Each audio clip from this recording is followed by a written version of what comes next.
आज यह कक्षा शास्त्री प्रथम वर्ष के लिए लगाई गई है। जो छात्र शास्त्री प्रथम वर्ष में व्याकरण विषय न लेकर साहित्य आदि विषय लेकर पढ़ रहे हैं, उनका अनिवार्य प्रथम पत्र में संस्कृत व्याकरण है, जिसमें लघु सिद्धांत कौमुदी यह पाठ्यपुस्तक निर्धारित है, जिसका संधि, समास और कारक प्रकरण विशेष रूप से पढ़ना है। इसी क्रम में हम लोग समास प्रकरण पढ़ रहे हैं। आज समास प्रकरण में तत्पुरुष समास, जिसमें तृतीया तत्पुरुष हम लोग पढ़ेंगे। आज का सूत्र है तृतीया तत्कृतार्थ गुण वचनेन। यह सूत्र कहता है तृतीयांतम तृतीयांतार्थ कृत गुण वचनेन अर्थेन च सह वा प्रागवत अने वा समस्यते इत्यर्थ। अने तृतीयांत जो समर्थ सुबंत है, वह तृतीयांत के द्वारा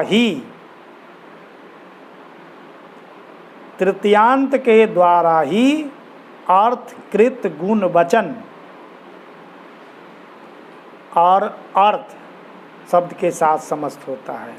अर्थात तृतीयांत शब्द वैसे समर्थ सुबंत के साथ समस्त होता है जो उस तृतीयांत के द्वारा ही कुछ गुण रूप किया गया हो, अर्थात विकृत किया गया हो या उसको समलंकृत किया गया हो, सजाया गया हो, ऐसा शब्द के साथ ही समस्त होता है। जैसे उदाहरण देते हैं, सकुलया खंडः, सकुलाखंड। सकुलाखंड शब्द को बनाना है। इसका लौकिक विग्रह हुआ सकुलया खंडः। सकुला सरौता को कहते हैं, जिससे कसैली को काटते हैं। तो सकुलया खंडः।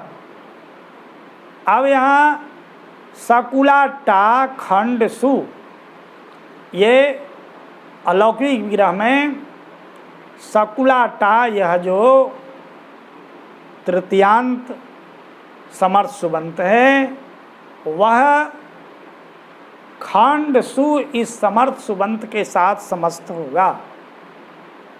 यह खंड चुके सकुला के द्वारा ही किया गया है।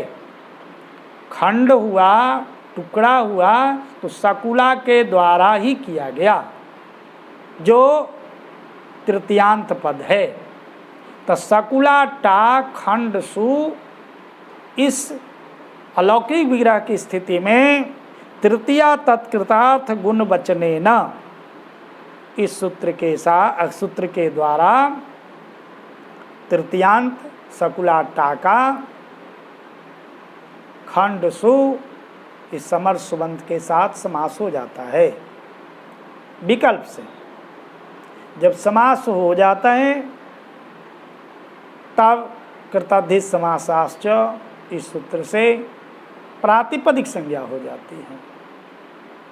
सकुला टा खंड सु इस समुदाय की। और जब प्रातिपदिक संज्ञा हो जाती है, तब सुपो धातु प्रातिपदिकयोः, इस सूत्र से प्रातिपदिकावय जो टा और सु है, उसका लोप हो जाता है। तो सकुला खंड बन जाता है। अब सकुला खंड, अब यहाँ भी कह सकते हैं कि किसका पूर्व प्रयोग हो, तो सूत्र आएगा प्रथमान निर्दिष्टम समास उपसर्जनम। तो समास विधायक सूत्र, उसमें प्रथमांत पद, उस प्रथमांत पद से प्रयोग में निर्दिष्ट जो शब्द, उसकी उपसर्जन संज्ञा होगी।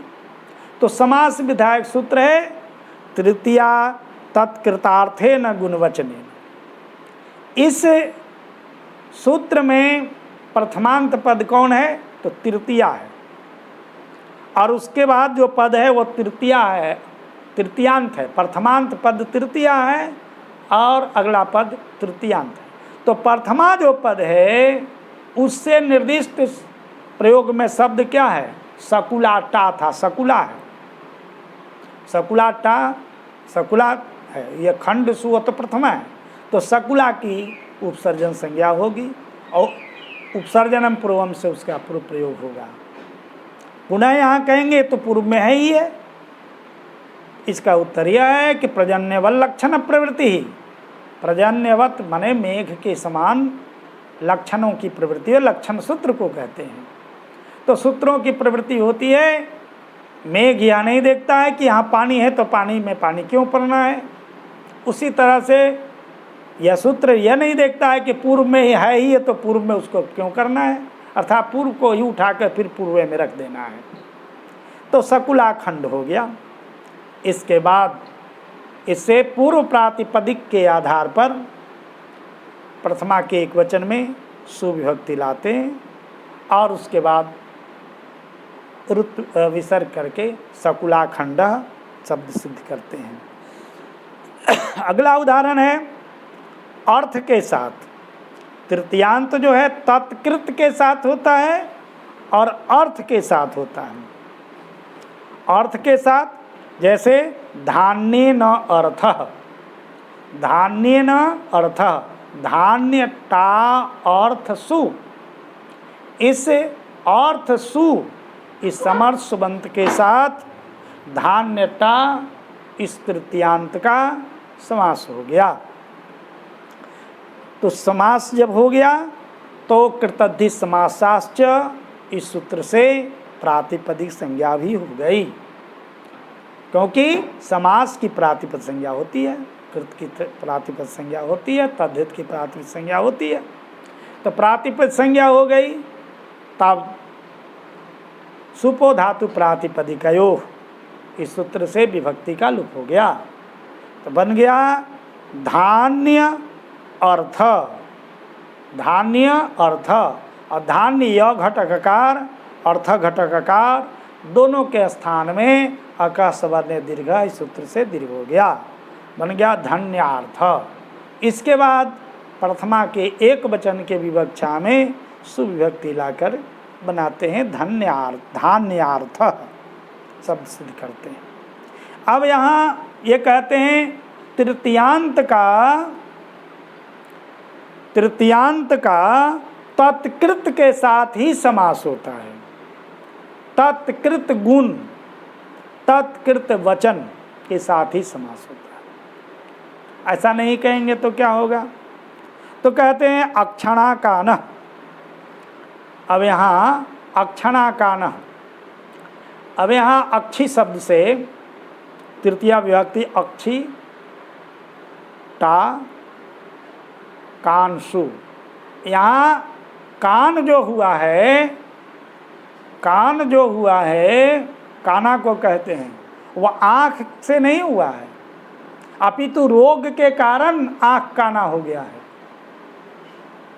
आँख तो स्वयं आँख को काना नहीं किया है, बल्कि रोग ने, किसी रोग ने आँख को काना कर दिया है।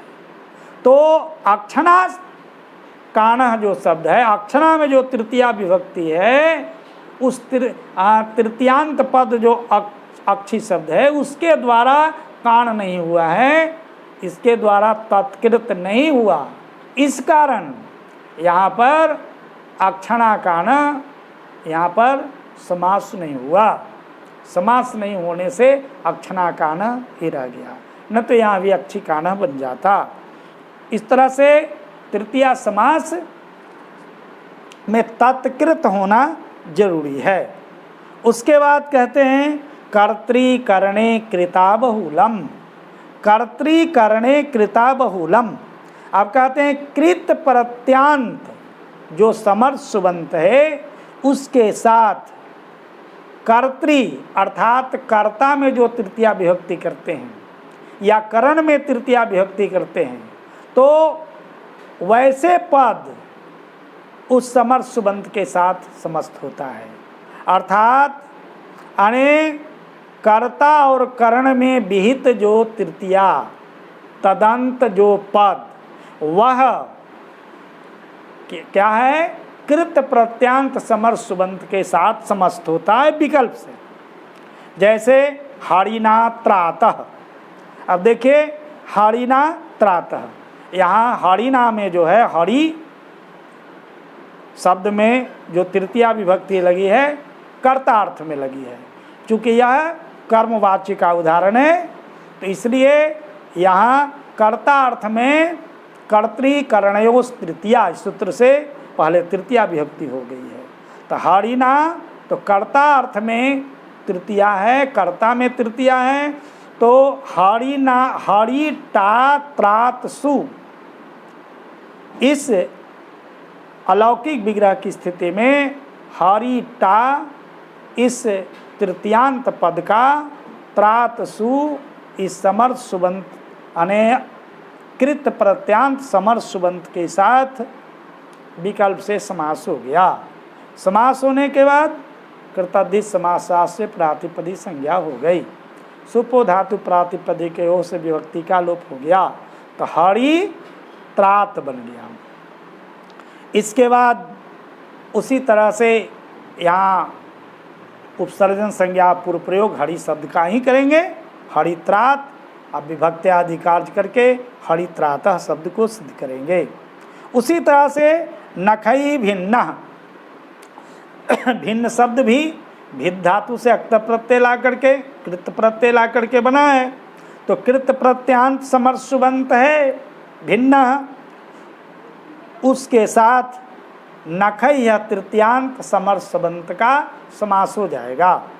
तो अलौकिक विग्रह हुआ नाख भीष भिन्न सु।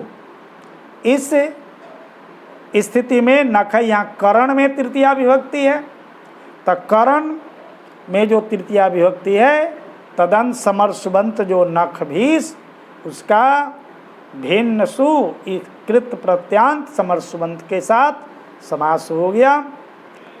इसके बाद कृताधिश समासाश्च से प्रातिपदी संज्ञा और सुपो धातु प्रातिपदिकों से विभक्ति का लोप, तो नख भिन्न। इसके बाद विभक्ति आदि कार्य करके नख भिन्न शब्द बनाते हैं। यहाँ कहते हैं कृत ग्रहणे गति कारक पूर्वस्यापि ग्रहणम, कृत के ग्रहण में गति कारक का भी ग्रहण होता है।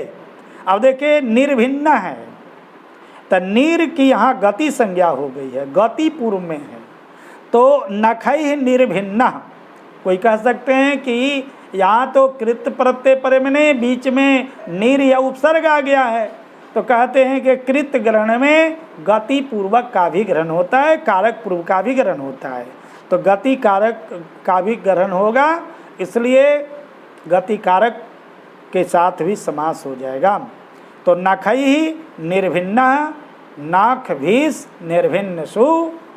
इस अलौकिक विग्रह में नाख भीष इस तृतीयांत समर्थ सुबंत का भिन्न सु निर्भिन्न सु इस समर्थ सुबंत के साथ समास हुआ। समासत्वात् कृतादिश समासाश्च से प्रातिपदिक संज्ञा और सुपो धातु प्रातिपदिक से विभक्ति को लोप, तो नख निर्भिन्न और उसके बाद विभक्ति आदि कार्य होकर के नख निर्भिन्न शब्द बन गया। इस तरह से तृतीया तत्पुरुष समास आज समाप्त हुआ। अगले दिन पुनः चतुर्थी समास हम लोग पढ़ेंगे।